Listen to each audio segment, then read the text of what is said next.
Start 30 seconds early. No. It's not noticed. I was kidding. I don't Mm-mm. Somebody will know. Trust me.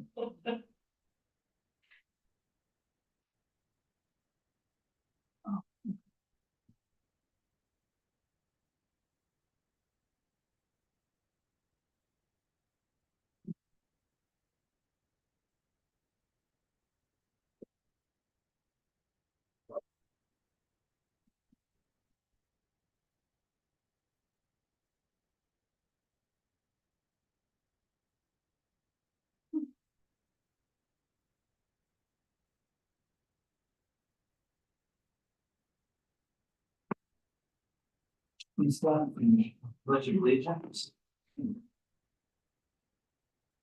I pledge allegiance to the flag of the United States of America and to the republic for which it stands, one nation under God, indivisible, with liberty and justice for all. Please remain standing for a moment of silence for all of the victims of the wars that are raging around this world.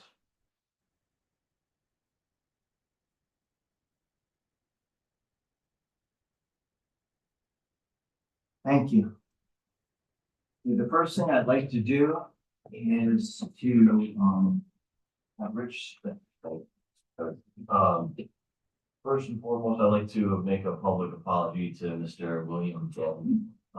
Bill, I apologize if I said something that was demeaning to you. It was not meant to be demeaning, and for that I apologize. I value our friendship greatly, and I hope that it does not deter from that. I have great respect for you.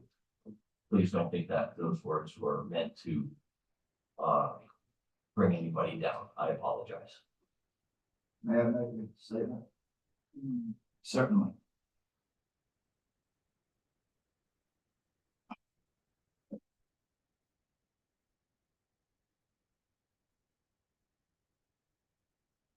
Rich, I accept your apology, but I do feel I have to remind you of what you said and why I felt that it was so unprofessional of you. And what you stated was, love you to death, Bill, but this is a modern project with modern thoughts. Well, that's the first thing, but I feel you were very wrong, man. Just because I'm my age, and Nancy and Mark weren't in the young category, that we didn't have modern thoughts. I've been active with the volunteer fire department here for over 60 years. I'm still active. They still respect my thoughts and stuff like that. The MA directors here, they'll testify that I do have some modern thoughts here. I'm not living in the old days, because the world is changing so fast that you have to have these modern thoughts to get along and to make this world a better world. The other part of this statement is just looking for a fresh set of eyes. Well, that's your opinion, but I think you should remember that Richmond is a town as it is because of older individuals, and not every young person that comes here with some flash and dash. And I do accept your apology. I felt I had to make that statement to have you understand that you hurt. I think you inadvertently not hurt a lot of people, but maybe if they understood what you was trying to say, said it the wrong way. Thank you, Bill. The next thing I'd like to do is I'd like to take an item of new business, item number 2, the right-hand item, and bring it to the front of the agenda because we have someone here with time constraints regarding that. So we have a request from RICAN. Yeah, that's your motion. For some looking for. Well, do I have a second? Okay. Mr. President. Yeah. I'm not a huge fan of moving around our agenda because we have a lot of people here tonight who are waiting for various things. We have people looking to get appointed, we have people getting reappointed, we have multiple public hearings, so I'm gonna be voting against it, just kind of on concept. I think we do it a little too much and I don't want us to continue to do so. Okay. Does anyone else have one? You remember the last time we changed the order of an agenda item, from what people are saying that we're doing it quite a bit. I don't have any recollection of doing it many times. So any further comments? How do you vote? Yes. No. Okay, so that being said, request from RICAN for a change of the use, and we all received the, letters. And, Maggie, did you want to say something?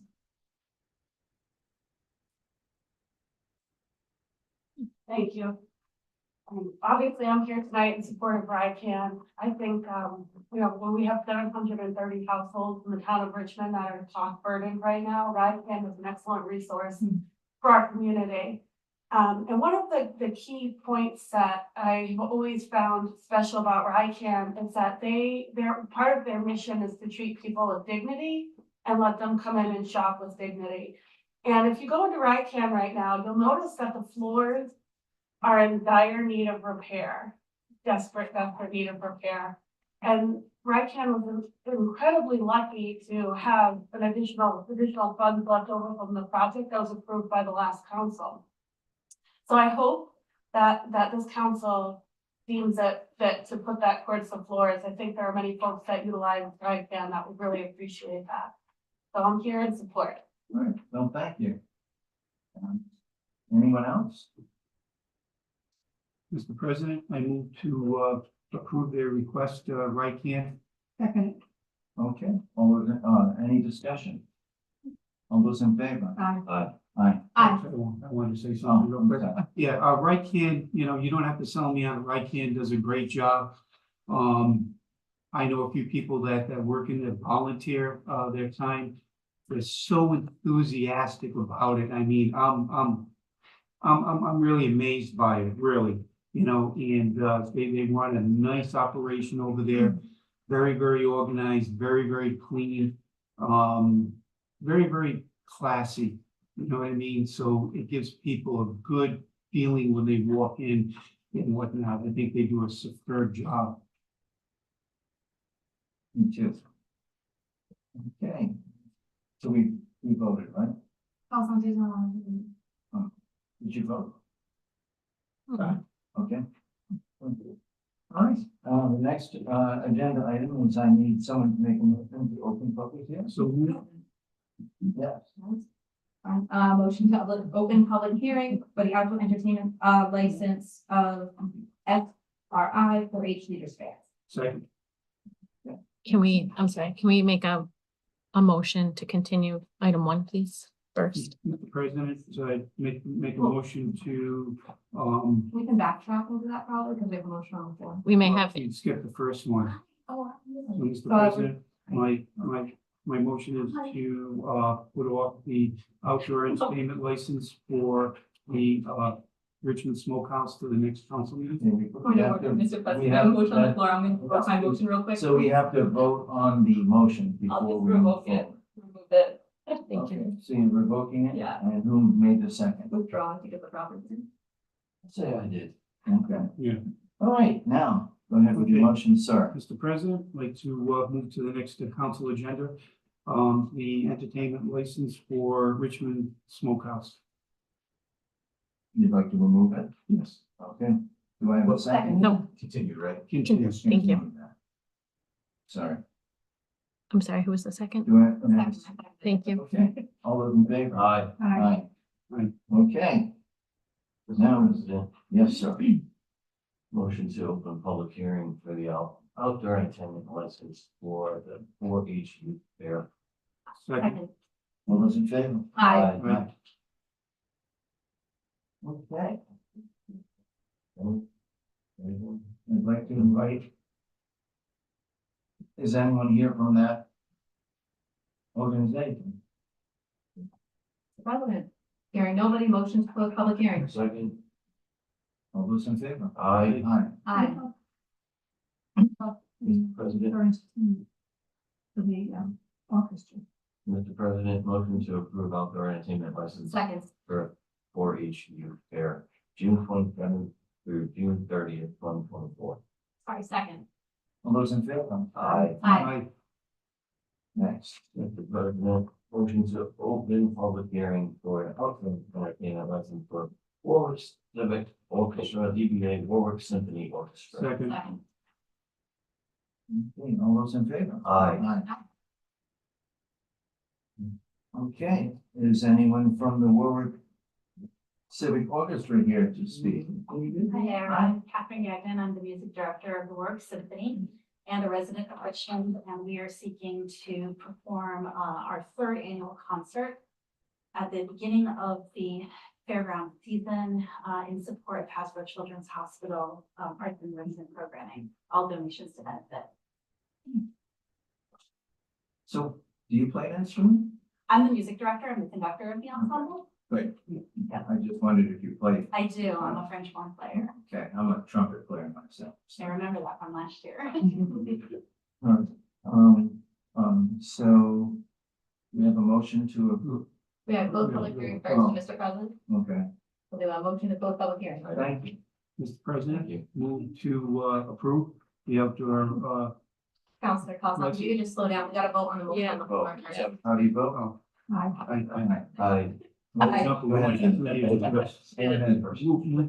the entertainment license application for Warwick Civic Orchestra. Second. All those in favor? Aye. All right, moving on to item 4. You never expected that much enthusiasm, did you? Mr. President. Yes, ma'am. Motion to open public hearing for the proposed municipal budget for fiscal year 24-25. Second. All those in favor? Aye. Aye. I'm afraid to start. Never, Peter. Not hitting Laura didn't say it. Motion blue. So this year I'm doing things a little differently. There's a whole big detailed budget that's on the website, along with the notes, that are published and I'm going to speak. And then I also have a couple of other worksheets on the website. And, tonight there is also a quick summary of every department and anyone who is either higher or lower than, a few percentages. There's a description. So very transparent this year. It's on the website and we'll have it up on the screen tonight, but there's also handouts. So you can follow along if you haven't. If not, you can listen to me speak. In preparing this budget, we did understand that the people of Richmond were looking for as much tax relief as fiscally possible. This budget was prepared with the help of all the departments, keeping in mind that residents require continued high levels of service and continued support of employees of the town of Richmond. This budget draft was reviewed by the town council and is now being open for your public comment. There are basically two parts of the town budget. One is the municipal portion, the other is the education portion. Which is the school committee is in charge of the education portion of the budget. And it was approved by referendum on April 9th of this year. The school budget is up 1.2%, with this tax portion from Richmond up 0.3%. As the school budget has a revenue support of only three resources, which would be taxes, state aid, and fund balance from Richmond.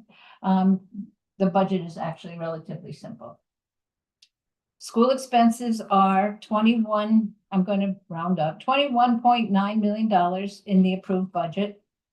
The resources used in the prior year was 21.6 of state aid, 5.8 of was 21.7 all total.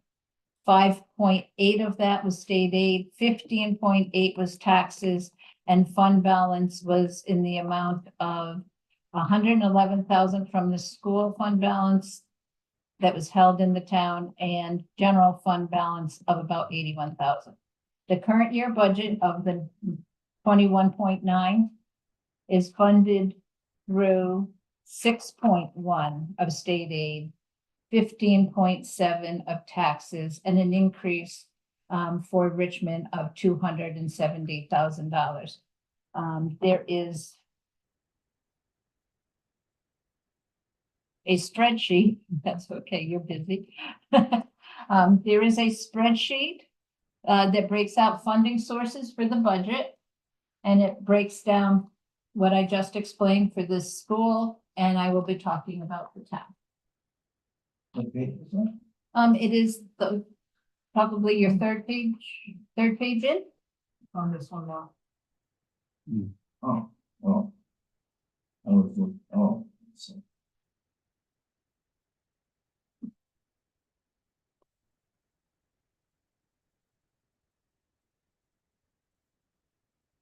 The funding sources for the municipal side of the budget come from other sources, but the key numbers come from state aid again, fund balance and taxes. The resources to used for last year's budget of 7.8 million was state aid of 1.8 and taxes of 4, and a fund balance of about 217,000. Other revenues totals about 1.7 million. This year, the budget amount for the municipal budget is 7.9 million, consisting of 1.8 or 1.9 of state aid. 100,000 of that is the result of the state reimbursing the town for tangible property. The first 50,000 of tangible property is now going to be reimbursed by the state. Taxes of 3.9 million, which is actually a decrease in taxes of about $90,000, and fund balance is being used of about $310,000, with the other revenue being 1.8. Again, worksheet that I just showed you. The impact of the tax rate at this time is from the current tax rate of 1476 to a tax rate of 1466. The reason for the decrease is the town's anticipating an increase in an assessment value of about 15 million, but a decrease in the tangibles of about 8. That's what, as the state is reimbursing us for that, which would have allowed us about $92,000 to increase the budget without a tax increase. But the municipal budget required 90,000 less than the prior year. And the school required 47,000 more. So the tax decrease is about $42,000. And this would result in a tax rate decrease of about 10 cents. Again, there is a worksheet that explains that as well, attached to that group. Unassigned fund balance. That's the other issue, is we're using about, we're keeping it at a level of about 16.3%. The policy allows us to go down to 15, which, but we're trying to stay within the industry standard of keeping 2 months, which would have been 16.67%. The budget does reflect this. The remaining unreserved fund balance may be needed as the governor's budget has not been passed yet. The state aid for school or the reimbursements to the town may change. And we don't always know if it's before or after our referendum vote. So that fund balance might come in handy. On the expense side, the municipal budget is up $180,000 or 2.3%. But again, it doesn't raise need tax revenue. Tax revenue is going down. There is an increase for personnel. There's a cost of living increase of 3% for the employees. There's an increase on the health insurance of about 2.3%, but there's a decrease in dental of 1.4%. Pension costs for all town MERS employees, the town employees, is going from 7.55% to 8.24%. The police contribution for their pension is going down to 8.5% from 9.85%. There is an increase in a wage contingency for retirement payout and funding associated with a future wage study that the town council has discussed. Building and zoning had an adjustment for the building inspector, which lowered a couple $1,000s. Canvassing authority has many more elections and referendums, so their budget is going up. The senior center wages have increased to reflect a part-time director position of 19 hours a week as opposed to a stipend position. He is now being paid on an hourly part-time basis. Debt service is down a little bit. The new bond was actually budgeted for this year because we thought we were going to issue it this year. So it's already reflected in the budget. So we did not need additional funds to be added. Capital is basically being level funded with the reserve funding that we usually do every year. Operating expenses, the biggest driver, one of the highest things that happened was electricity went from 6 cents a kilowatt hour to 12. That's by contract. The police negotiations will require a legal services line because they're going to be going into negotiations. Recreation raised their budget, but it was to allow for field trips, but their revenue went up. So expenses went up, revenue went up. Hauling fees for the transfer station increased by 37% for about $33,000. And then if you notice something else, and I can get to it if you want to go by department, is heating fuel was just moved from one department to the other. Finally, the budget was presented to the council on April 10th. This is the first public hearing. The second public hearing, which is basically going to be the same information, is scheduled for May 8th. And the town council will finalize the budget for a June 3rd budget referendum. So it's up to you if you want to go line by line or department by department. That was my overview. I appreciate all the hard work that you put into this and you've made it incredibly clear and easy to understand. And I also appreciate, as I think all of us do, the tax in decrease, basically, for all intents and purposes. I don't see a need to go line for line. I don't know if anyone else feels that I way. agree. We did go pretty much line for line last time. It's available on YouTube if anybody wants to do that. I don't see a need to go line by line. And, just a comment I made at the last meeting, thank you very much for doing, your due diligence. And it's been a couple of years now that, obviously I'm a big advocate for the taxpayers to reduce taxes or keep them at bay. And last year, with the help of, you folks, we took some of the fund balance and we ended up either some people no tax increase or a very minor tax increase. And fortunately, some people were concerned about using some of that fund balance, whether or not we'd have an hefty increase this year. But because everybody did their due diligence and they were thinking of the taxpayer, with using some of that fund balance last year, didn't create a big rabbit hole that was deeper, all right, than most people would have thought. So even using some of that fund balance last year alleviated the tax burden to everybody. And then this year, we actually have a tax decrease, which I think is wonderful.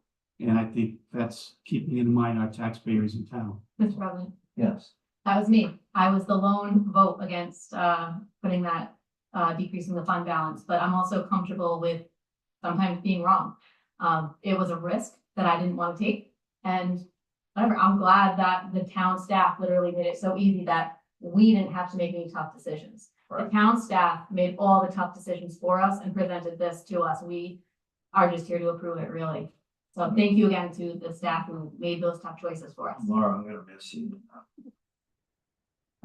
You're the third finance person that I've worked with since I've been on the council, and head and shoulders above the rest. So thank you. Thank you. It's a great team here. It's not me. It's a great team. Giving credit where credit is due. Exactly.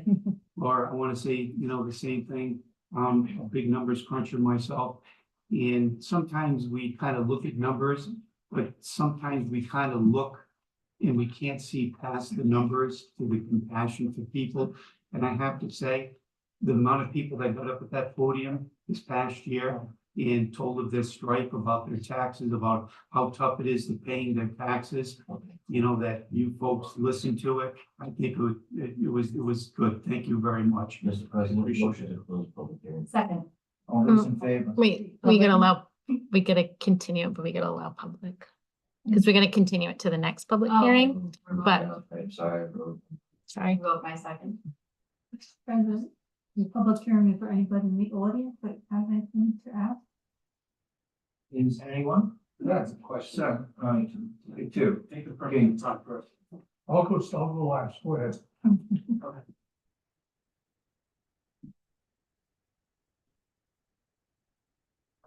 Good evening, Mark Reynolds. I just had a couple of questions, Laura, or whoever. I know that the increase in expenses was able to be offset by an increase in the value of the properties in town through appreciation. That's right. Some of it. And so I was just curious as to what the breakdown was between the benefit from appreciation between residential property and commercial properties. But I'm assuming because this wasn't a reval year, this would be people either new construction coming onto the tax rolls or people doing improvements to their homes that would increase the value that would. So I'm just curious how much of that was residential, how much of it was commercial? I can tell you. So it is about $14.8 million is residential and 0.5 is commercial. 0.5 million or 0.5%? 0.5, so it's 500,000. The total is 15.3 million. So almost all of it was residential. Correct. The other question I had was, there was a lot of discussion earlier this year about the town needing to preserve funds because our buildings were deplorable and in bad condition. And one of the buildings that was mentioned was DPW. And just looking at the capital projects, I didn't see anything relating to DPW on there. Is there a reason for that? DPW gave us their list of projects when Laura solicited projects for capital improvements, and that's was not on there. So they haven't requested any work at their building? No. Does the town have, I know this is the capital improvement projects is just for looking ahead for 1 year, right? 5 years? Okay. Are there any major building renovation projects on that 5-year plan?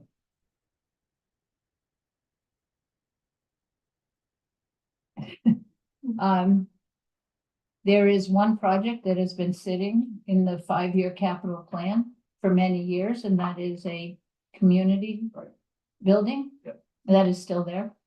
I'm talking more about other major upgrades that are, we're foreseeing new roofs, new boilers, new major expenses that we should be planning for in the future. Both of those that you just raised.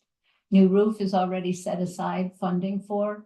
Boiler for this town hall, I believe, is already being addressed. The police department has grants, so they're doing some renovations through federal grants. Where's the roof? The roof for the town hall The here, town hall? and I believe that is through ARPA funding, American Rescue All right, so Funding, that was set aside as part of the park road. correct. And a lot of those types of, capital, but not to the extent of being a new building. We were able to use American Rescue money. Okay, great, well, thanks. You're welcome. Yeah, I'm just gonna kind of dovetail on what Mark Reynolds was saying, that one of the things we discussed during our budget workshop was creating a wish list of anything that was requested and not funded. So that way we can have, not that this plan isn't great, but a more in-depth and specific view of what's needed in the future. So I just wanted to say that that information will be coming soon. Thank you. All right, Brenda? Yeah. Yes, any resident can call your office if they have a specific question. Always, always. And Just get, a couple more weeks. yeah, and get the answers on, like, what, capital expenditure projects are in the. All of it. Works. And the documents are on the website, they're under finance, just, you can open it there. But if you have specific questions, absolutely call. 539-8297. That's your direct. That's my direct You're number. involved with the automated system. And in the next, did you have something? Just quickly. Yes, please.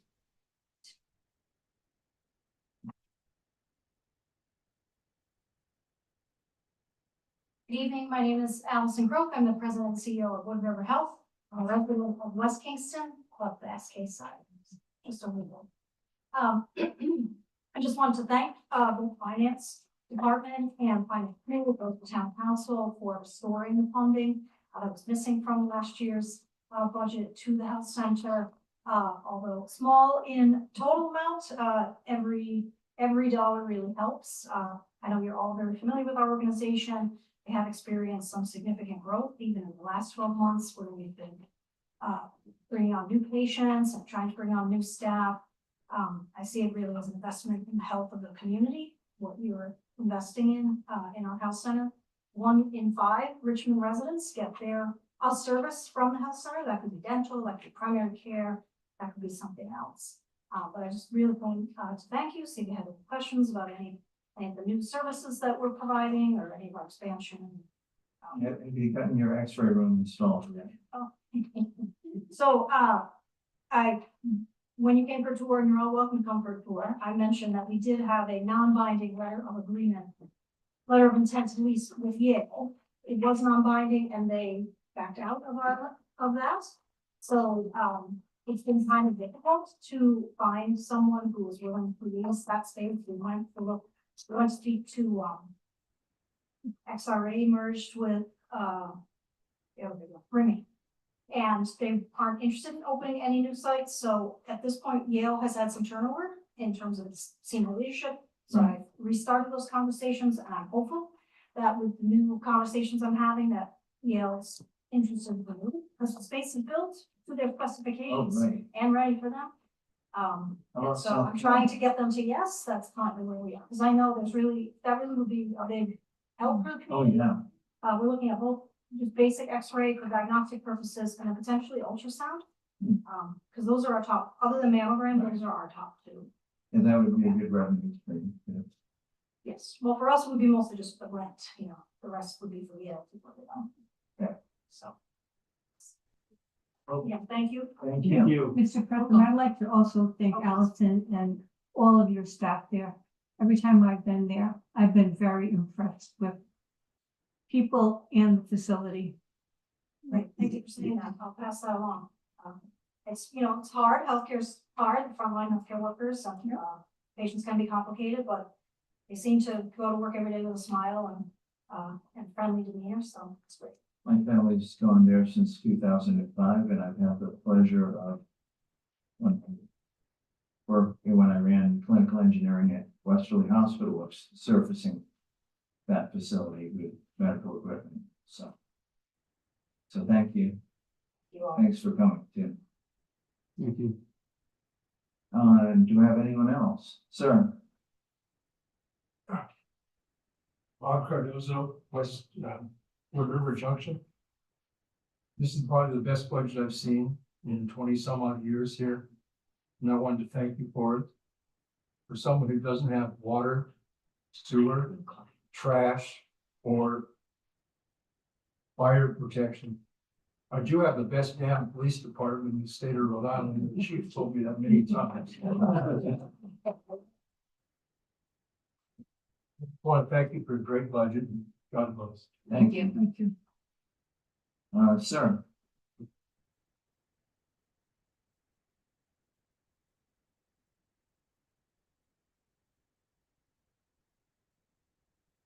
Dave Benson, Wyoming, Rhode Island. I saw that well, first of all, I noticed you guys have been talking about economic development all year, rightfully so. I was surprised when I saw the line item of only $1,600 for it. Wondering why it's not $16,000 or $116,000 if it's so important to everybody. Thank you. I can answer that question. Go ahead. I believe he's talking about the department request. So that's the amount that the Economic Development Commission has decided that they need to work on their commission. So they're part of the request every year with department heads, the committees and commissions put in their requests for what they need, and that's what they've determined they're willing to work with or able to work with. Mr. President, can I make a comment?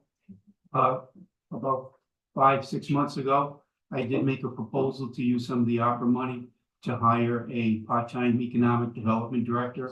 And that was about $16,000, right about what you said.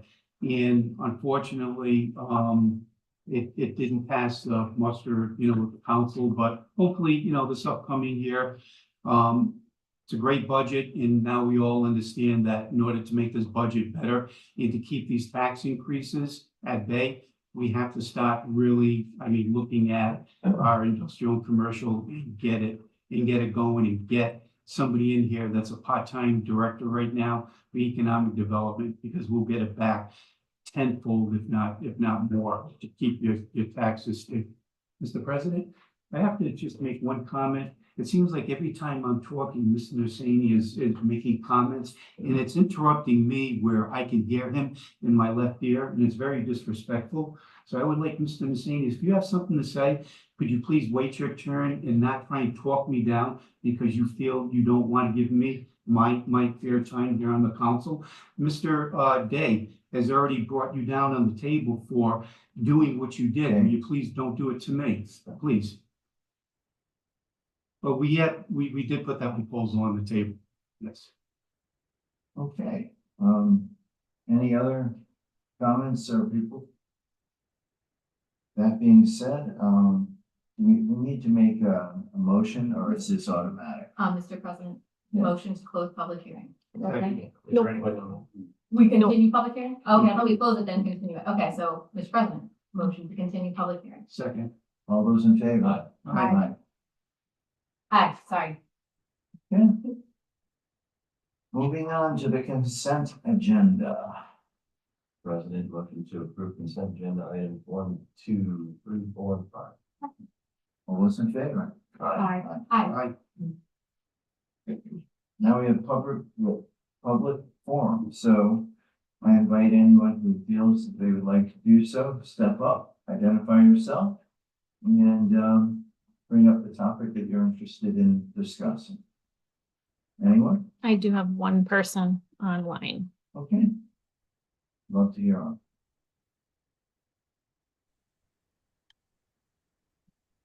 Anita, you should have permissions. Hi, my name's Anita Steenson, and I just wanted to take a moment and introduce myself. I'm a public affairs specialist with the U.S. Small Business Administration, and we are resource partners with FEMA. And I will find a better time and place to talk about that. But I did want to take a moment at this public forum to just say that we have resources for homeowners, renters, as well as businesses and nonprofits. And it's a very misunderstood resource that we have for the folks who suffered damages during the December and January floods. And it's very important that we get the support of the government officials, because most folks, we definitely understand, need the grants from FEMA. But in order to get the maximum granting from FEMA, most people have to apply with the U.S. Small Business Administration, even if they have no businesses, to get the maximum FEMA granting. So we'll give out some more information about how we interact with FEMA. And we're resource partners, and we want everybody to get the maximum they can through granting.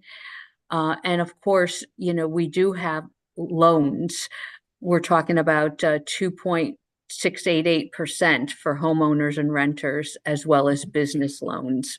So thank you so much for your time. I won't take any more of it here. We're available to answer questions, or I believe we're going to work with your emergency manager about disaster resources. Thank you so much. Thank you. Thank you. Anita, are you available to come to a town council meeting? And Absolutely. It would be our absolute pleasure to do so. okay, thank you very much. Yes, sir. They're in the process of setting that up. Yeah. Great. Yeah, but if you have a question, I'm happy to answer it, sir. I have none yet. I need Okay. to prepare them. Thank you. Thank you so much. Thank you. Any other people? Going once, going twice? Closing public forum and moving on to reports, and I invite Karen to. Thank you, Mr. President. First item I have on the agenda is a request to award a bid for the 4-log chlorination system to La Framboise Water Service. As you all know, the town is in consent agreement with the health department to put this system in. We have no choice in this matter. So we posted a bid on it. We did have a mandatory pre-bid conference. So the only people that were allowed to bid on it were people who had attended that pre-bid conference. We had one bidder, that's La Framboise Water Service. They actually are our former water operator. We have no issues with La Framboise. They've been vetted by Northeast Water, who's currently operating our water system. And this is going to be paid by the water fund with funding through the Rhode Island Infrastructure Bank. Mr. President, move to approve. Second. Any further discussion? Yeah. That is, That will depend on something that Talia is going to speak to later on, and that's a zone change for a piece of property that we own, needs to be rezoned so that we can put that piece of equipment on it. And Mr. President, Karen, the money that we had put aside, how did we do with the bid when they came in? I think we were right in line with that one. We're close. Yeah, Like close, like are we under or over the monies that we had put aside? So it's a complicated question, honestly. This is going to be funded with water fund money, not Revenue. correct, not general fund or ARPA at this point. The project has not started. Mm-hmm. So I am not going to say, I can't commit to say that we have all the funds. We are borrowing 300,000 with 100,000 of loan forgiveness on this from Rhode Island Infrastructure Bank. We are raising, the user fees as we did for the water to cover the debt and some more expenses. So my answer would be, if everything goes as it is, we will not need any general fund or ARPA funding at this point. excellent. Yeah. We had discussed this before, where we can't have a 2 to 3 year lag time in looking at the rates, because the way inflation is, the cost of everything, it really should be on a yearly basis that we have to, look at these numbers and make sure that we're covering, costs and for future infrastructure for the system. So we have a motion and a second. How do you vote? Aye. Aye. I, Aye. Okay. thank you.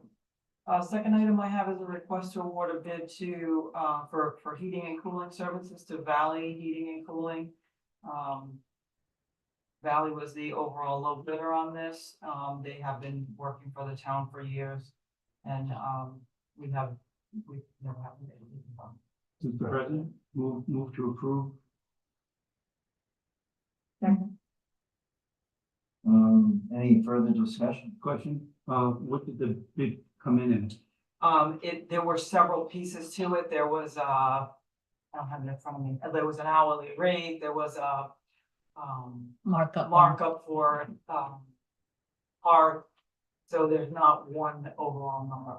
So the breakdown, in other words, to explain it to everybody that depending on what type of work that they do, that's what the town will get billed at the rate that they came in and bid on, correct? Their hourly rate is predetermined by the state, is that? Well, where prevailing wage applies, it has to apply. Where, When? right, when it applies, it will apply. We've had no problem with them in the past. They No. do a pretty good job. Yeah. And whatnot. Right, Absolutely. okay, Yeah. good. So, all those in favor? Aye. Aye. Next is your, Review, yep. So I just wanted to let you all know that we did apply for an energy efficiency grant. The town was, allowed to apply for an $18,464 grant for an energy efficiency project. We determined that, it would make sense to do the AC at, DPW. And so there is actually no match for this grant. well, it's excellent. It's pretty nice. So we good when there's no matching Right. monies put up. Great. Another bit of good news was that we had applied for some earmark funding from Senator Reed's office. This was last year's, not the one that we just talked about at the last meeting. We had put in for, site work for the tower, in Shannock. And we were awarded $165,000 for that. And then the, elevator at the senior center, they're giving us 55,000 for that. Nice. Yeah. Thank you. Next item I have just as kind of an announcement that the Conservation Commission is having an Earth Day cleanup this weekend on Saturday and Sunday. So if you're interested in helping, you can come as early as Friday afternoon at 3 o'clock. They'll have the tent outside with the cleanup bags, and you can sign up for a specific area.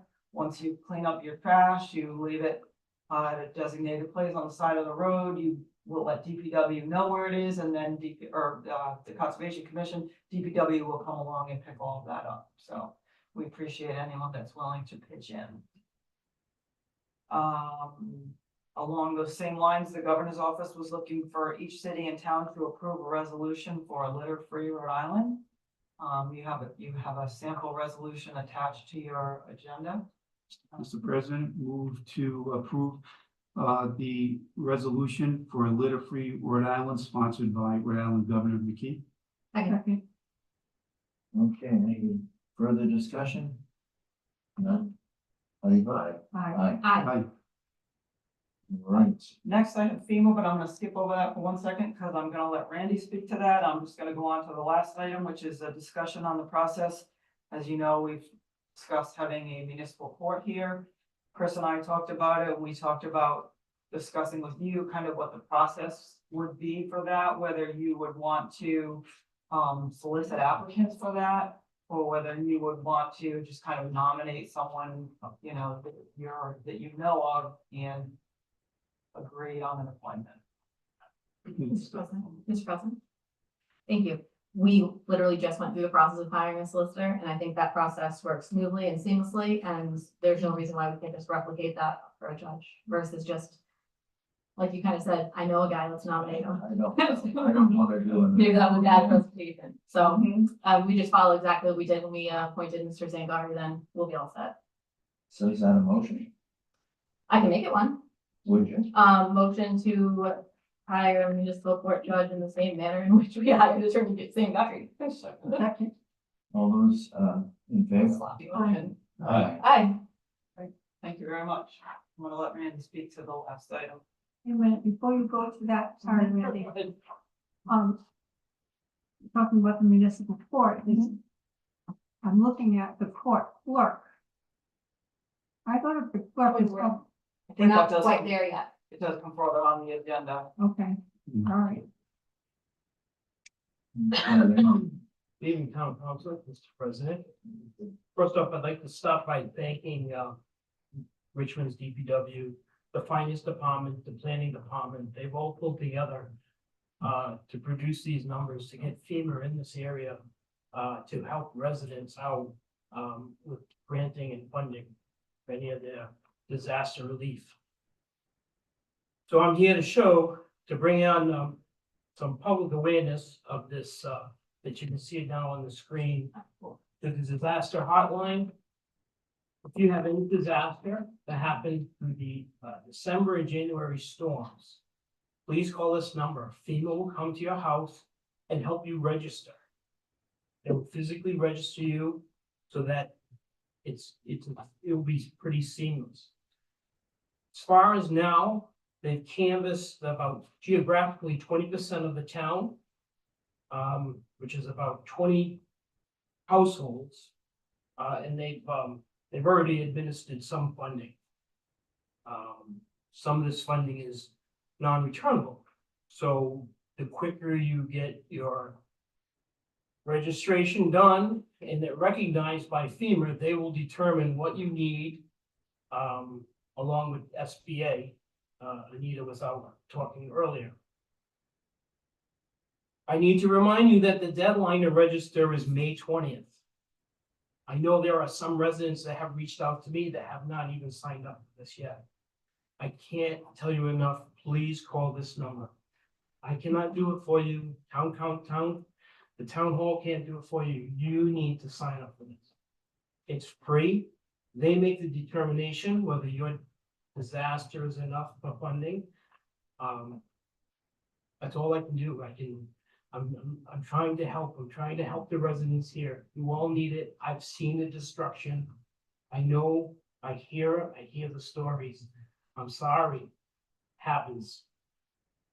Happened in 2010. That was a 100-year-old storm. Here we are 14 years later.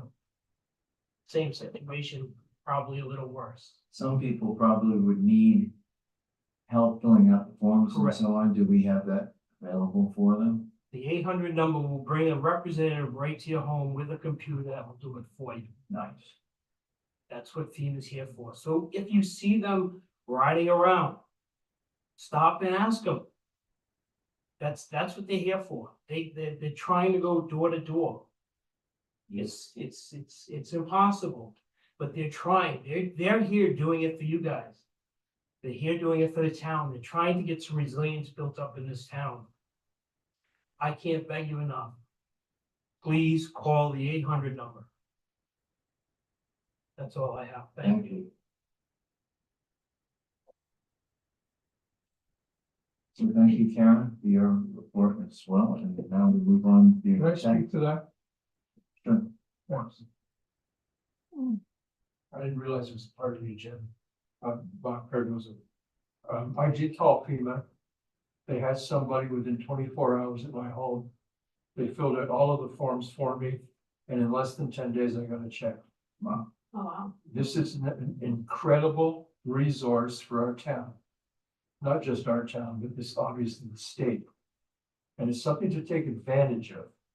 And it's something that we should really be publicizing as a town when we have a problem, like we had the storm in December and January, February, March, and it's been a ridiculous year. But this is a resource that is available to every single occupant in our town. And you don't have to be a homeowner, you can be a renter again. Thank you. Thank you. Mr. President, just one question, just the scope. Seems we're diving a little deeper into this. Obviously flooding. Just some examples. Tree falls on your house, tree falls on your shed. You have washout, your driveway was taken out. There were heavy winds. You lost the asphalt shingles off your roof. All of that is covered under that. Yes. Okay, just to let you know, it's not just flooding in your Not basement just or. flooded. Your car gets flooded. Any kind of destruction of property that you own, even if you have insurance, of course, FEMA's gonna go through your insurance first. Whatever's left over afterwards, you possibly could be getting more funding. As this resident says, it's a resource that everyone has paid for. People will actually contact your insurance company. No, it'll be part of the paperwork that they do, the package. So And they're then gonna you ask have that to into submit it. Mason. You submit it, even if you've already had this damage done. As long as you have receipts, pictures, even in the, moving on in the future, grab pictures. It's okay that you have to, some damages have to get done right, they're gonna get fixed right away. And that's okay. You have the receipts, if you have the right avenue, you're going through insurance, maybe you didn't have the insurance that didn't cover it. I think FEMA's the one that's paying, so they're gonna determine what they pay, what they won't pay. So it is what it is, but it's a resource that you have a chance of getting some money back. And like it's any destruction that was done during the storm. I Great. can't say it enough. Thank you. I can't wait till that electronic sign is out near the road, because something like this will be here. It would be great to have on that electronic sign with your number and whatnot on it. I'm on the phone with FEMA every week, at least every week, sometimes twice a week. Because I'm looking, I want to see if the residents' numbers go up, and they're not. Call that number. Thank you. Come on up.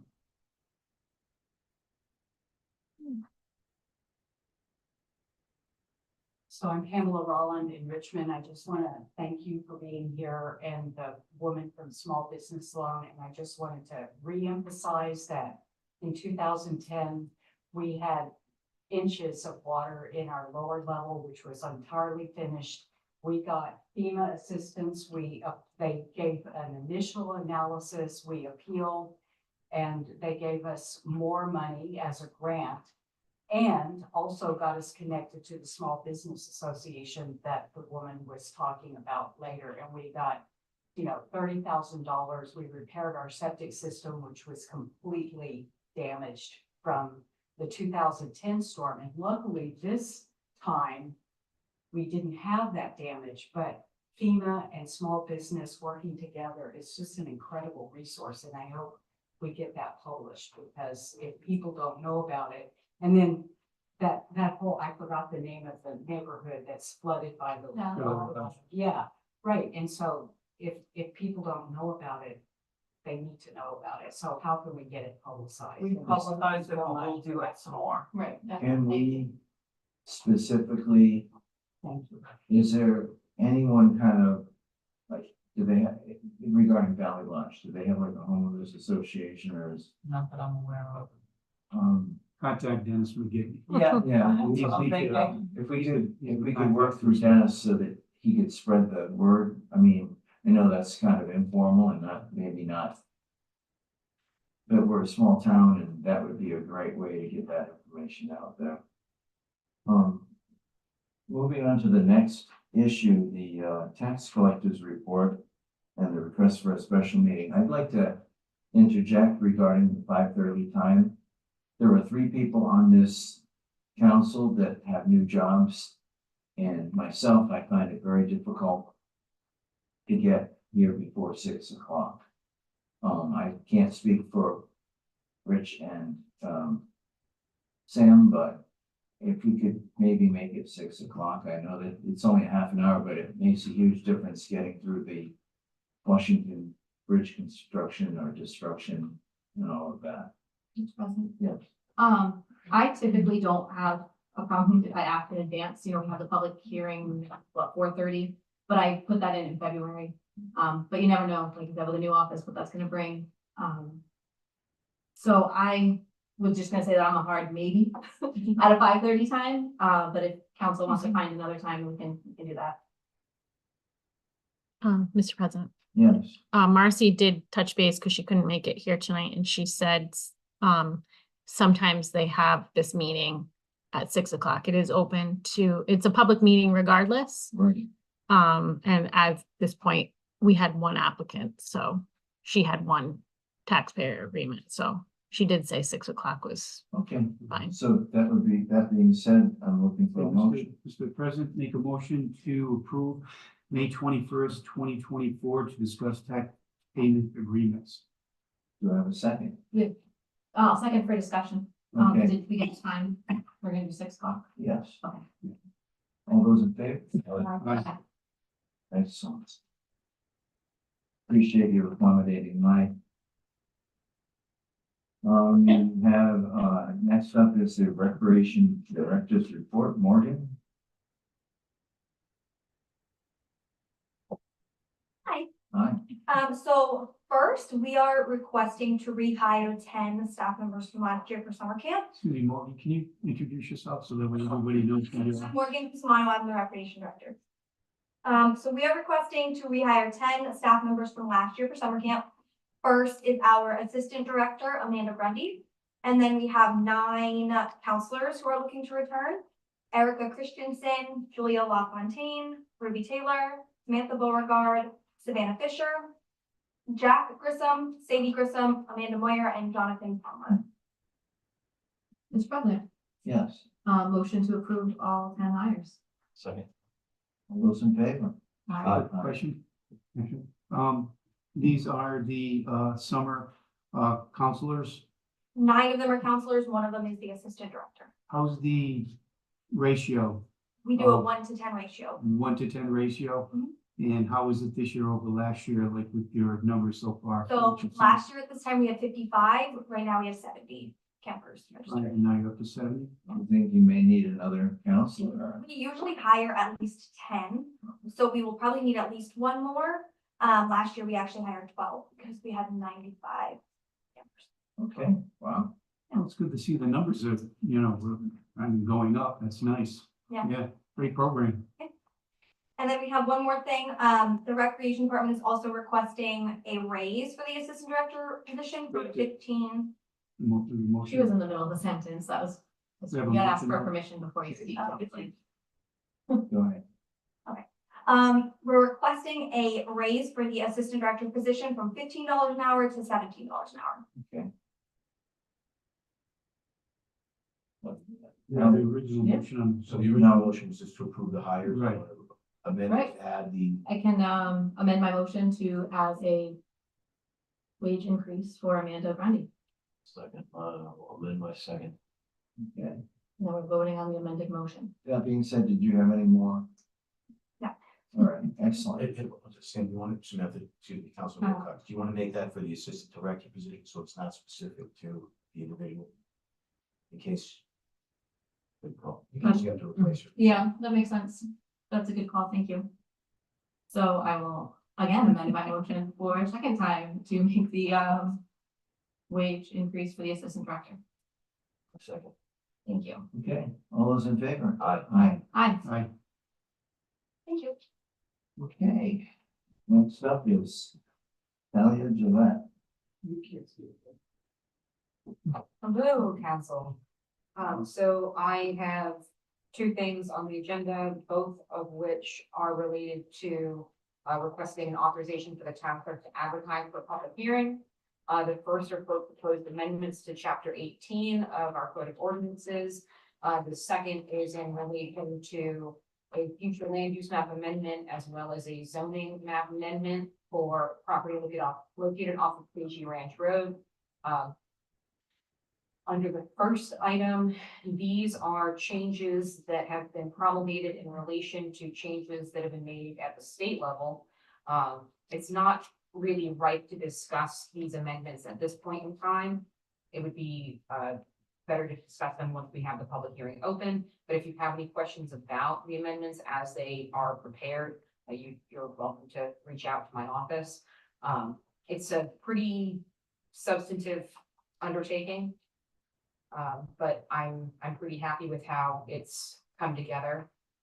And so the date for that hearing has been proposed for May 21st. I provided a supplemental memorandum today, which I believe all of you have received copies of, which gives an anticipated timeline. So I aim to have all of the remaining reviews and discussions with Chris and revisions to the remaining chapters by this Friday. And then I'm going to be creating specific accompanying memoranda for each of the amended chapters, explaining what's new, what's changed. And that will be ready. I'm tentatively setting for Wednesday, May 1st. If I have them done prior to that date, I will transmit them to you sooner than that, but I wanted to give myself a little bit of time because it's a very detailed undertaking. And then if you do select May 21st as the date for the public hearing, I just wanted to remind you that you do not need to close the public hearing on May 21st. If you have questions, concerns, comments, things you want to hash out at that meeting, once the public hearing is open, that's fine. You can keep the public hearing open for a number of weeks if you're so inclined, if you'd like to review, discuss further. So I would recommend that the use of the public hearing date for May 21st At 6 P.M. at 6 P.M. Mr. President, I'd like to make a motion to authorize the town clerk to advertise for public hearing on May 21st, At 6 P.M. 6 P.M. Any further discussion? That for both items. So that was more just for the first. It was the first. Yeah, it was for the first one. I kind of commingled the two, but I'd say that motion's for the first. That motion's for the For the first first one. one. Okay, thank you. Okay. Yeah, the motions have been Mhm. modified. So, how do you vote? Aye. Aye. Okay, the second, we need a motion for the second. So moved, President? Do we want to do them the same date? I think it might make sense to do that. I don't think that the comp plan, future land use map amendment or the zoning map amendment are going to really be heavy lifts because this is something that the town is essentially required to do. Right. This came up because I was contacted by Northeast Water Solutions in relation to any hurdles they might encounter in relation to putting the 4-log chlorination system on that property. And that's when I found out that the property was zoned conservation. And the only allowed use in conservation is horticulture. And as this would not fall under horticulture, we'd need to change the zone on the property to allow for this use. So there is a mechanical process that we have to go through in order for this to be effectuated, but it's not really something that the town has all that much leeway on. Yeah.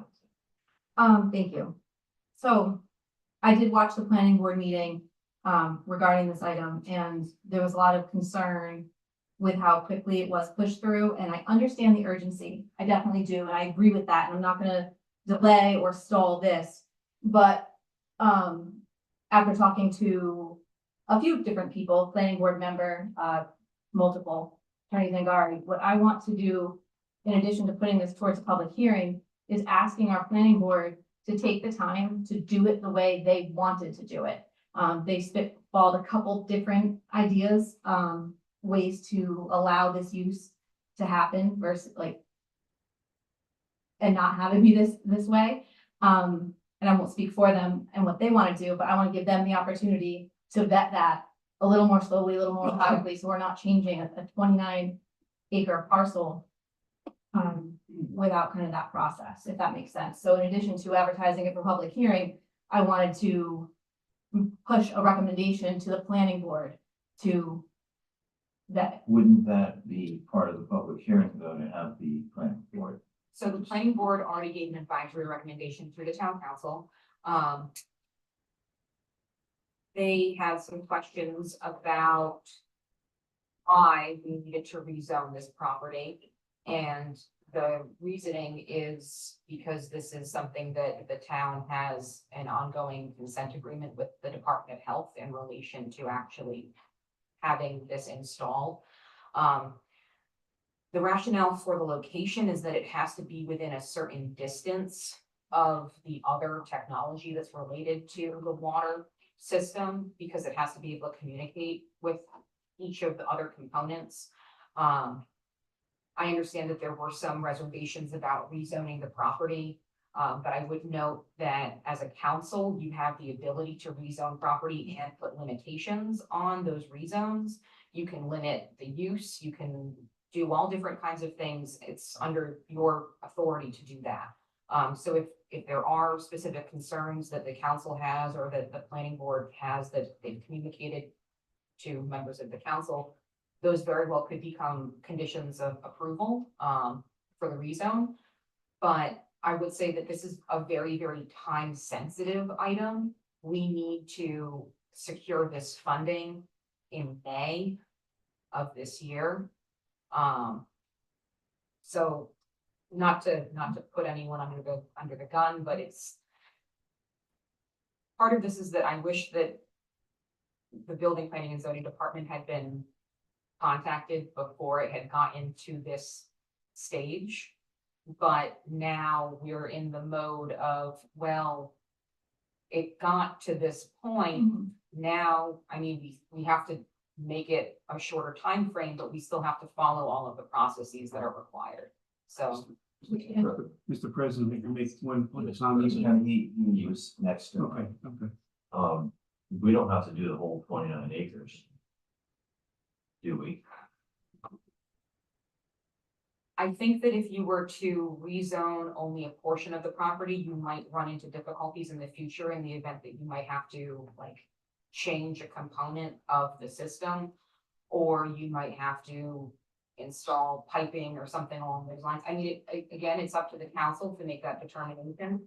I think it would probably be wise to rezone the entirety of the parcel and have very, very specific limitations on it, which would align with the deed restrictions associated with the property when the town purchased it. But if the council elects to only rezone a portion of the property, that's the council's prerogative. Go ahead. President, it seems like, Talia, you're really in sync with this. And we've been discussing this now for a while. We don't want to put the skids on this, because it's, the state is looking at us to get this done, all right, expeditiously. And if we don't, we could run into a problem. And when I look at the amount of land that has to be rezoned, when you look at the overall good, all right, that you're going to be doing, rezoning this land for people, okay, I think I concur with you. All right, that, you're the department head, you're here every single day. You got a pretty good vested, all right, knowledge into this. And I would feel comfortable in going with your recommendation that we forge ahead with this as quickly as we can to get this put to bed. Because you never know tomorrow what kind of problem could arise from that water system. So let's do a little bit of preventative medicine so we get it done quick. Yep, Mr. President.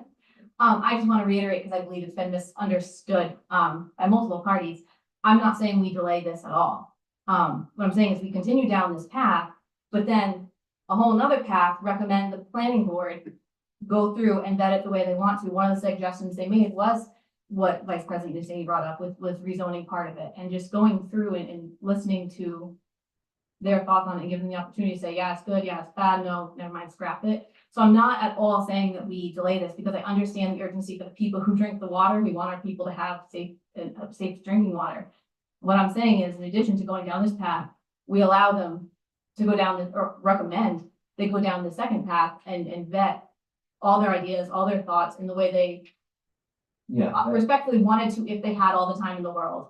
And then we'll get that recommendation from them, and maybe we'll change it. And the fluoridation system will still be allowed because it needs to be allowed, but it'll be zoned in a way that was more thoughtful, because I just think that we need to be a little bit as cautious as possible with our future planning, taking into account emergencies as well. So I just wanted to reiterate that, because I thought that got misunderstood, and I hope I explained it a little better. Yeah, I mean, I Okay. got it from the get-go. I feel that will be part of the public discussion, the public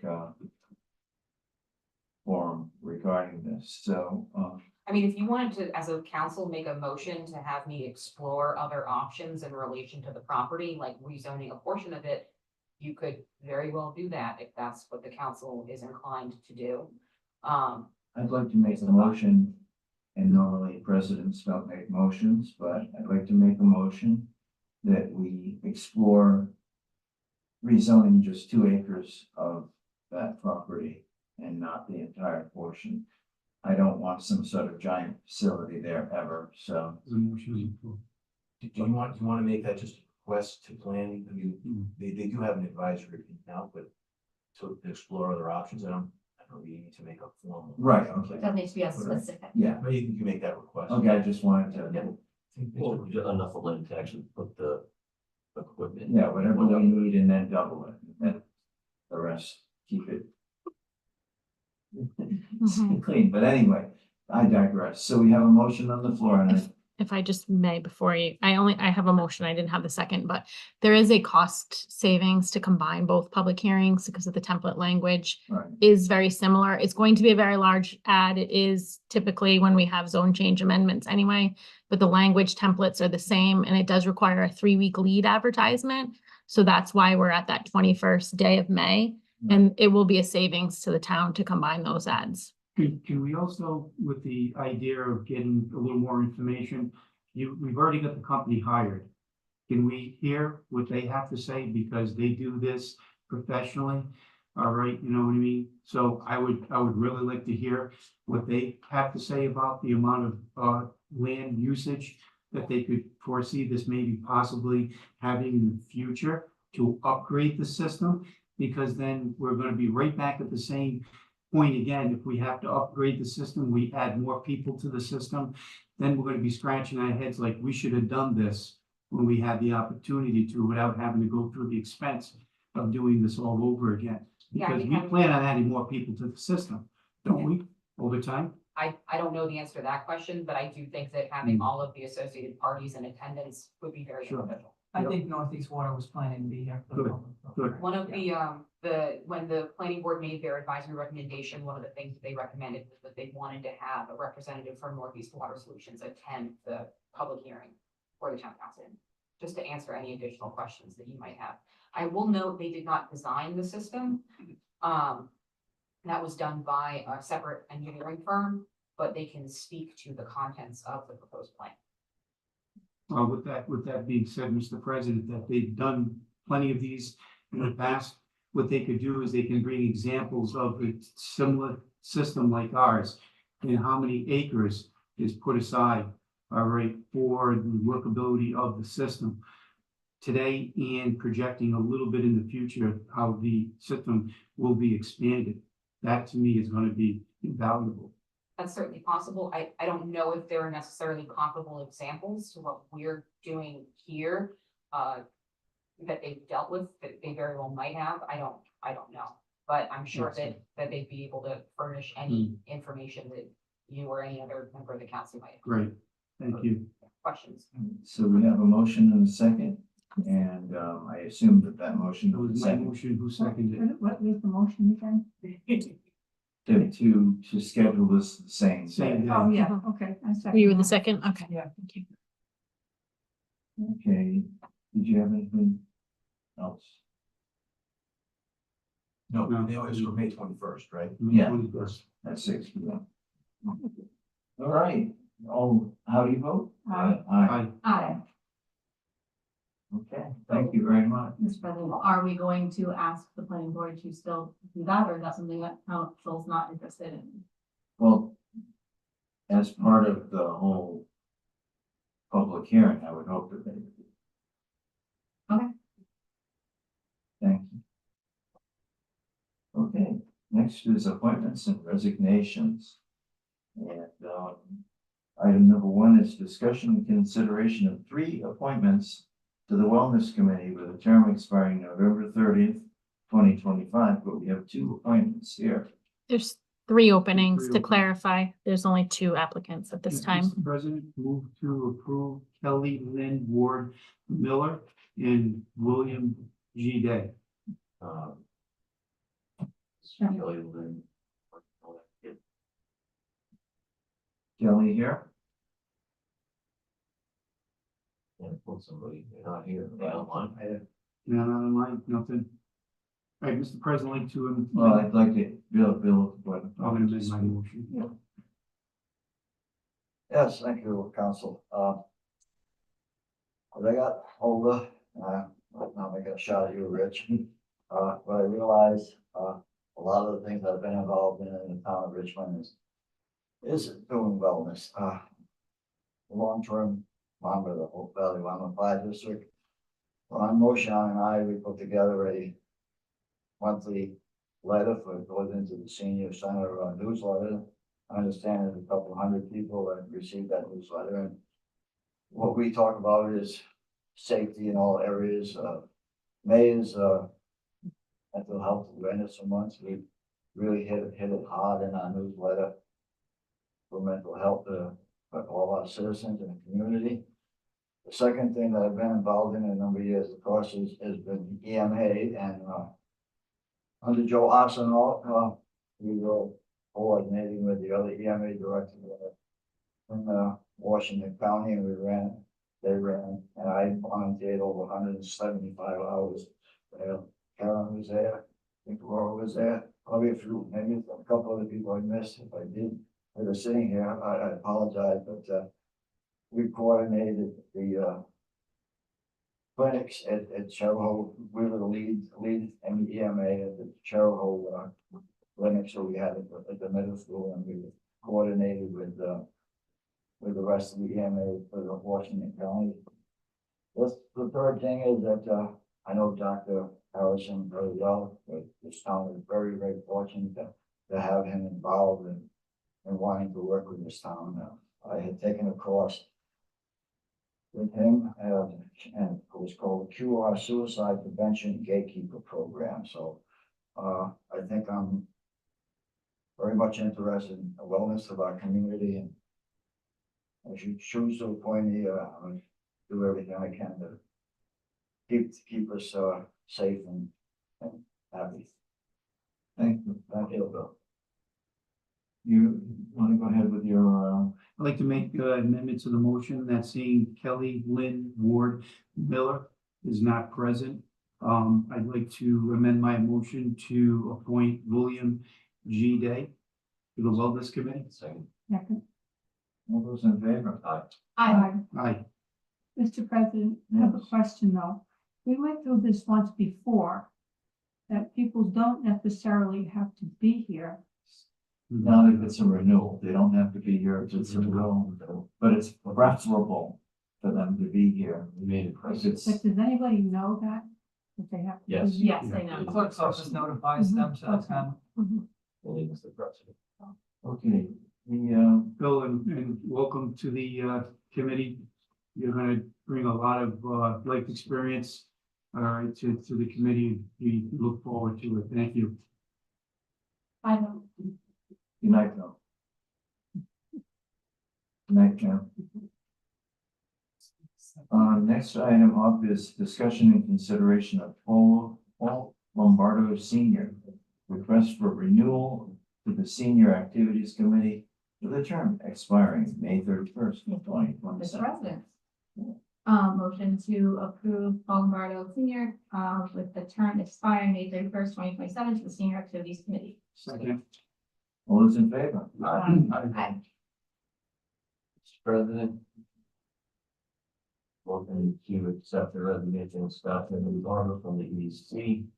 With regret. Second. All those in favor? Aye. Mr. President. Yes.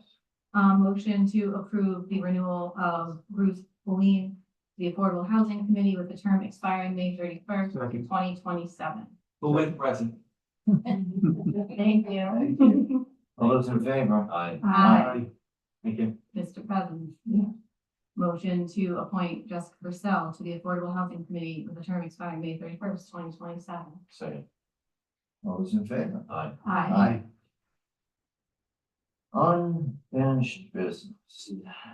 Discussion and consideration. An ordinance regarding tax abatement for residents with historical cemeteries on their property. Plus. And the authorization for the town clerk to advertise the public hearing. Mr. President, move to advertise, the clerk to advertise for public hearing. Do I have a second so we can discuss? Second for discussion. Okay, my own self. I am not for a. train of thought here. I'm sorry. I'm not for the cemetery abatement. I don't, well, it's, when you purchase a house, the cemetery, it's there. Your values and your taxes are already set for that cemetery being there, and I don't feel that it would be beneficial to do any further abatement. That's my thing. It's not the council's thing. And I just threw that out there for discussion. I mean, I agree, people know what they're purchasing when they purchase it.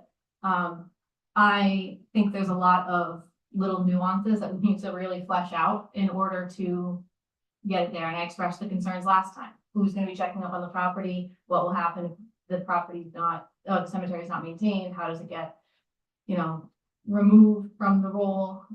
Who does that work? And I know we have a volunteer who's willing and able to help, but she's not appointed by the town, so it might cause complications there. I'd be for exploring it further, but with a lot of those concerns really fleshed out, and then I kind of wonder, is it worth that time to put in to flesh that out? But I think it's a great idea. Mr. President, the way I think is, we could put a lot of time in looking at it, but if we end up approving it, we could end up giving the town a lot of bills. And by the way, last time I spoke, I had a cemetery, a historic cemetery on my property when I lived in Situate. But I learned from Mr. Pixino, who sent a letter that said that not all property do people have access to it. So I said, if you have access on your property, that they have a right to it. He said they don't. Right.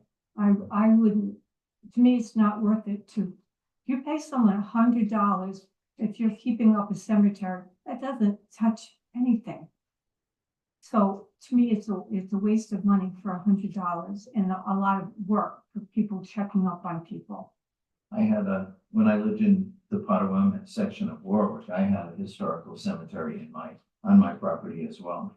And the Boy Scouts came twice a year and cleaned it up. I know that's not mandatory, but they came and they willingly did this, and it was great in my book. President, my opinion too is exactly the point you spoke about, that, people, when they buy the property, they see the cemetery didn't come after they bought the house, because it would never happen. So with that being said, people know what they're getting themselves into, and you are opening up a can of worms with the cost that the town could entail by really taking care of this program. And I just don't want to expose the town to that kind of cost. So my opinion is I don't agree with it. Yeah, this isn't going anywhere with me. Okay, do we have a motion perhaps to table this at this point? Motion to file, so. We have a motion on the floor. Okay, well, Call something in a motion to advertise. So we could just vote nay. Yeah, Exactly. you want to retract your, I'll vote no. no, I put it on the floor for discussion, so we can just vote now. okay, how do you vote? Nay. Nay. No. Nay. No, Okay, Mr. President, yes, motion to file. second. All those in favor? Aye. Aye. Next is the discussion and consideration of an ordinance establishing a municipal court, authorizing for the town clerk to advertise for public hearing. Mr. President, make a motion to authorize clerk to advertise the public hearing for ordinance establishment. Second. All those in favor? Aye. Aye. Aye. Well, I want to discuss it. Do I need to say aye first or after? Oh, okay. Okay, I'm sorry, I rushed the vote. Getting a little overzealous. How, We don't follow Robert's rules. It's okay. well, All right, so looking at the write-up for this municipal court, that means we have to have a clerk available all the hours that the town hall is open. So No. Where does it say that? The town hall is open. Hours that the council deems the court shall be. okay, so the wording, It's different. 19.060 sessions, time and place. It says municipal court shall be considered to be in session at all times. So maybe it says at such times. and at such place. As the town council. Right, shall so determine. it's just misleading the wording there. Okay. Oh, like the 24/7 municipal. It also said, such schedule shall be created by the town council, so you've got Right, that's the Well, second half of the sentence, but the first that all the part, power to determine when it's gonna be open and the hours. so, and it's a lot of work for the clerk. It could be, depending on the volume. When I read the list of all the things that that person has to do, it looks like a big job. It could be depending on what the volume is. You're dealing with a few dozen items, it may not be. Or we have to hire another employee. Mr. President. Yes. So what Attorney Zangar was saying, like, it may vary based on the volume, right? If we have more volume, we will collect more fees. So if they're working more, it will offset based off the fees we collect with the municipal court. That's the way they're really designed to work. So I appreciate the concern, but it is handled. We haven't seen that fee schedule yet. I know that we're going to, but I'm sure those concerns will be addressed within that document. So have the town looked at who would be the clerk? Well, we could potentially take a part-time employee and give them additional hours, or we could hire someone part-time to do that. Okay, President, your question? as long as I know, I kind of feel as if Erin is. Not my office. No. I'm just gonna put that out there. Okay. Municipal court will not be in my office. So much, I wouldn't want to see one more thing. No. Thank you. Hired. No, We've already made that determination. Yeah, I think that was discussed, like, when they discussed it way back in, when they were talking about just doing it for the police. so, Zangar, I'd get that in your experience, for a town this size, what is the amount of time that a clerk would be putting in the time basically that you would have the municipal judge here typically in a week, twice a week, once every 2 weeks? What is your experience been? Start with the judge first. Go ahead. I would imagine once a month would be sufficient. An hour, maybe two, should do it. Of course, you can adjust that schedule up or down as needed. The clerk for a town with 8,000 people, that's part-time. 10 to 15 hours a week, again, can be adjusted up or down as needed.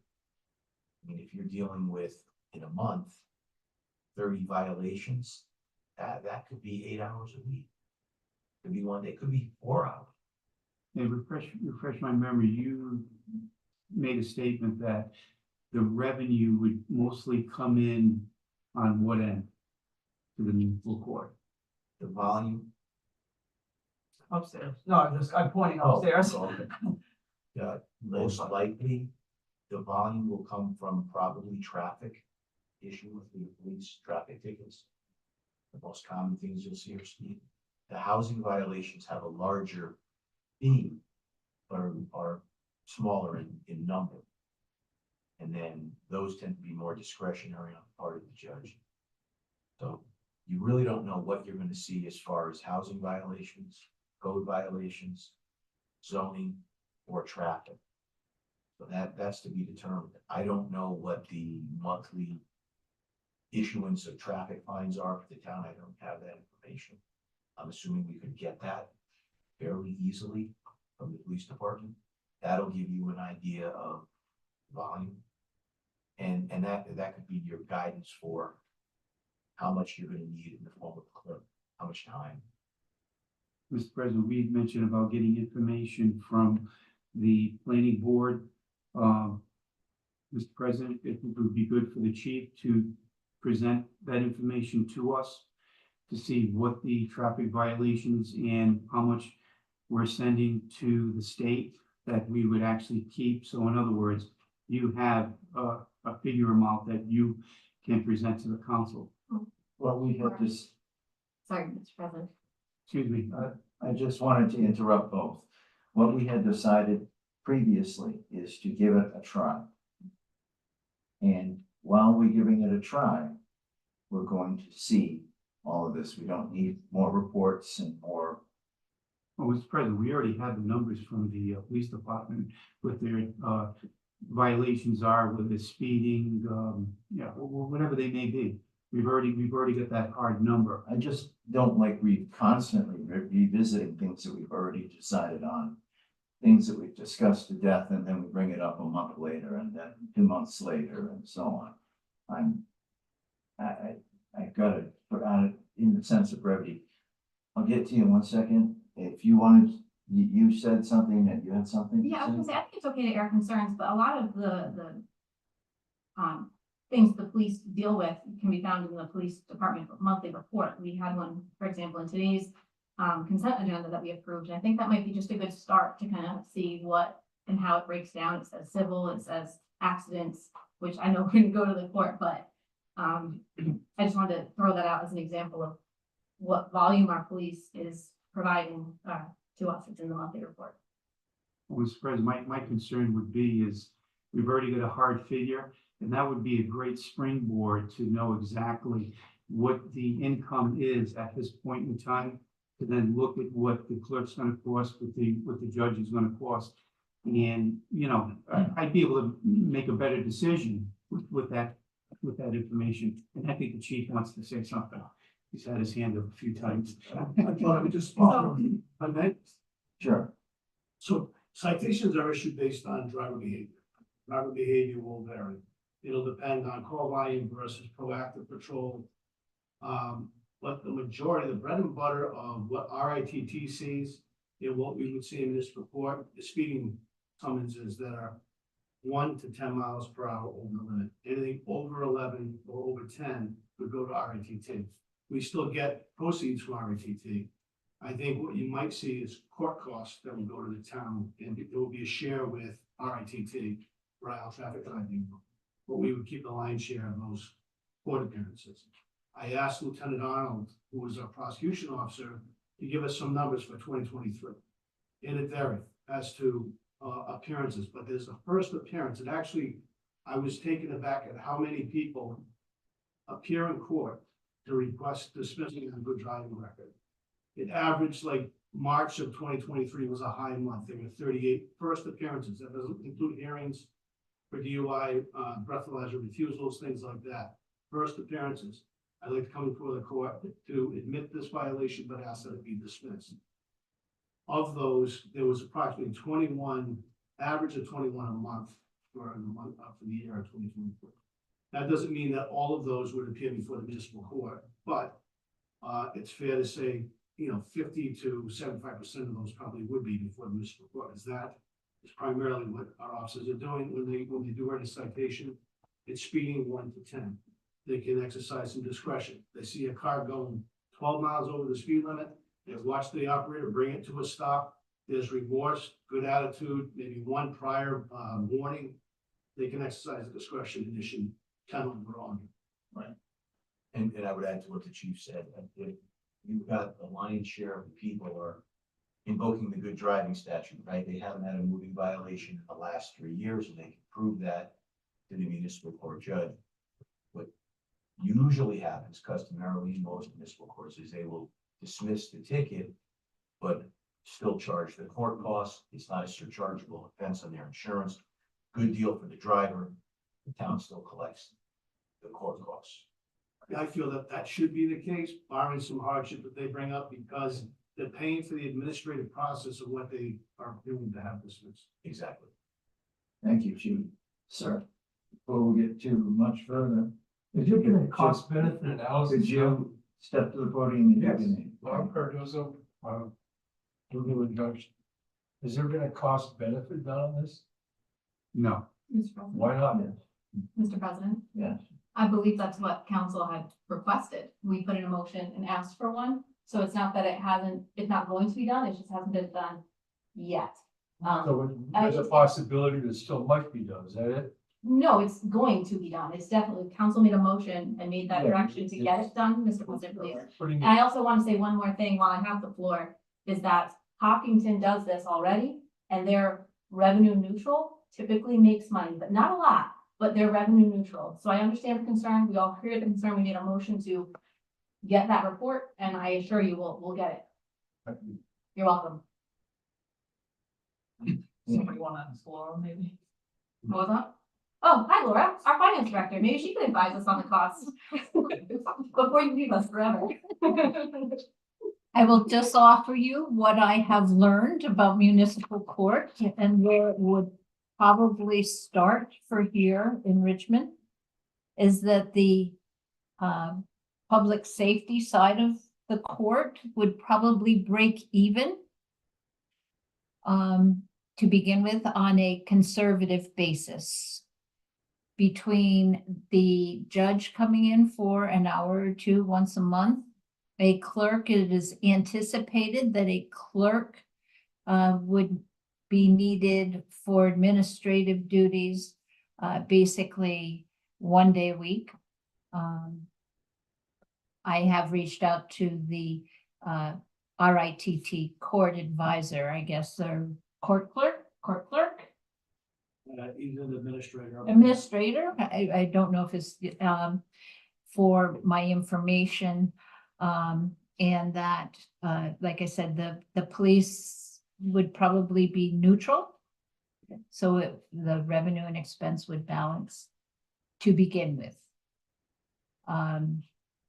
Starting off relatively slow and because you can't just all of a sudden take your tickets out of RITT. The building and zoning is going to be where we will be raising our revenue. The fees are larger, there's less volume. And you were not restricted as to what we have to, we don't have to pay any other agency. So does that help answer your questions? It's variable. It's going to be variable every time. The police tickets that they issue or violations that they issue is going to vary. But the number of hours the clerk works is going to vary. The number of times we're going to need the judge is going to vary. So I think we just have to be aware that we don't set a set budget, but that it becomes somewhat tentative. Work up to so many hours, or a judge will be called in but those things can be worked out. But correct me if I'm wrong, though, when we decided on this, we were gonna give it a 6-month trial to see how it worked out and then reevaluate. I don't remember setting a date or a time or a deadline. and I don't think you have to. I think at any point, I'll defer to you, but I mean, at any point, you can say, okay, we're done. We're not gonna have a court, and I don't think you have to set, what, And if A it time doesn't frame. work, I wouldn't want to continue it. right, and I don't think we are going to be legally bound anywhere along the way, You know, other than maybe a contract with a judge or a clerk, and I don't think that would be the case. Make the contract with the judge and the clerk very one-sided in your direction, they serve at the pleasure of the council for as long as the council pleases. Yeah, one last comment. Hopkinton has a municipal court, and we'd like to work with Hopkinton. And during one of the snowstorms, we let Hopkinton use our trucks to plow their roads. And we gave Hopkinton over $500,000 that, we couldn't really use it in a time frame, but we signed off that money to Hopkinton. So what I'm thinking is that Hopkinton's already got a municipal court. And if you want to keep it, local, that way your residents aren't traveling too far. If they can go over to Hopkinton, if we ever, really wanted to really look at that aspect of using Hopkinton's municipal court and see what kind of deal we can work out there, so that way we're not incurring the cost. They've already got it here. We already say we have duplication of services for small towns like this. This could be a good example of working with Hopkinton that already has a municipal court, and we can work out the fee structure with them, and we can go from there. Thank you, Mr. President. It's not a bad idea, but our building official already runs the municipal court in Hopkinton, so I think, or works there or whatever, but, so I think that'll be good, at least we won't have like a really intense learning curve. But I don't think that it's fair to kind of say that we'll just use their town and use their services, because when they come to us, for example, for the transfer station, they're paying us for that. So whether we do it here where the residents are comfortable and honestly, it'll be less confusing. I got my ticket in Richmond, I go to Richmond. So if we were to partner with Hopkinton, we would still have a cost to it. Like, it's not just gonna be free to use Hopkinton. But I think that it would cause a little bit of confusion if you got your ticket here and you go to your local municipal court, but you gotta still go to another town. That's just my opinion. But I'm ready to move on with public hearing as well. Go ahead. If you've got a land violation here in the town of Richmond, why are you gonna go to the town of Hopkinton to resolve it? What I was gonna say, you dovetail with what you're saying, is I don't think a Hopkinton Municipal Court would have any jurisdiction over Richmond, but you would be the expert. I hadn't considered it. I will. If there can be concurrent jurisdiction, if under the state statute, if you can use the Hopkinton judge and clerk, you want to do that, I'll let you know. I'll look into it. I hadn't thought of it. Yeah, because it's the solicitor, we already go to court outside of Richmond if there is a zoning violation. Like, we go to court outside of Richmond. You go to the state court. State court, exactly. Exactly. The point is that it lingers for months, if not years, in the state court, where here in a municipal court in the town of Richmond, the penalty is administered immediately. There is no delay. The wrong has been righted, and we're not waiting and being pushed off because of some other civil issue or whatever. That's kind of the point of having a municipal court here in the town, is that our local issues are taken care of here in our town. Mr. President? Yeah. Just to clarify, I don't think that it would be worth the town solicitor's time and research, to look into partnering quite yet. I don't. Okay, don't I just don't want to spend tax dollars on, yeah.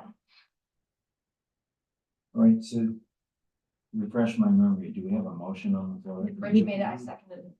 Okay, so, and it was a motion to bring this to public hearing. It is. Okay, so how do you vote? Aye. Aye.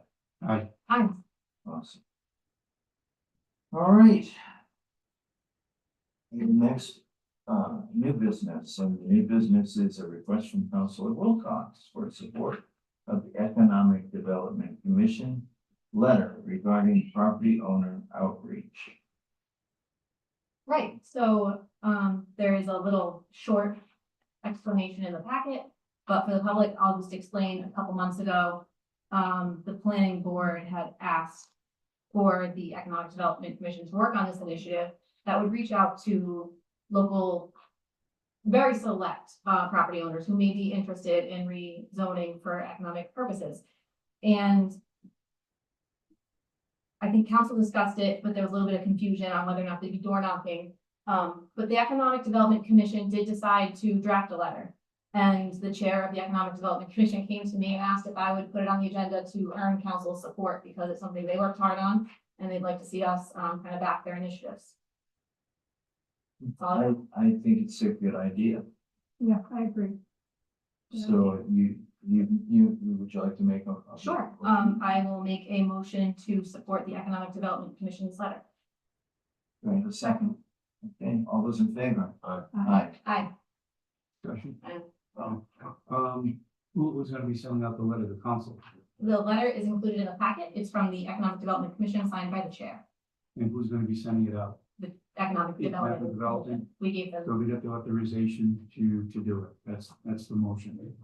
Okay. the motion was just support. They don't need our authorization. That was something that I actually clarified in the memo as well. They don't need our authorization to do something like this, but they were looking for it because they wanted it.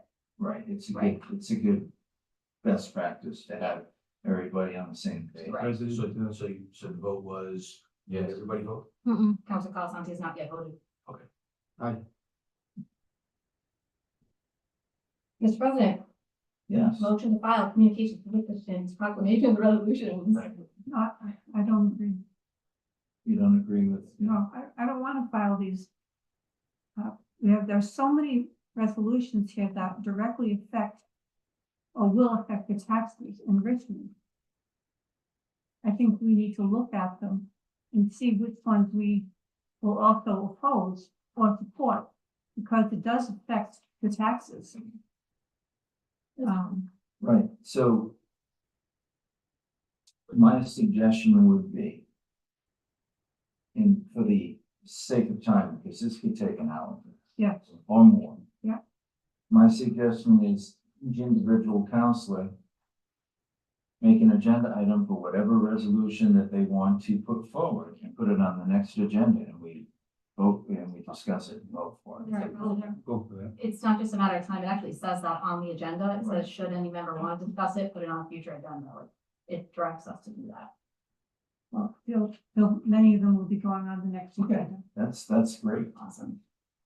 So I motioned, he seconded it. All those in favor? Aye. You motioned to file. No. Yeah, all of them. File, only, it was late. You can pull it back whenever. It just puts an endurance if somebody wants to pick it up. So was that the intention to file all of them? Yeah. Was that, My question is, about a listener, if we motion to file it and it all goes away, each individual resolution can be picked out. you'd have to bring it back, put it back on the agenda. Right. Right. But we'd have to put it on the agenda as our resolution, not Hopkinson's resolution. Or Charles' resolution. Or Berkeley's. And I think we all voted yes. Awesome, Mr. President, motion to adjourn. Then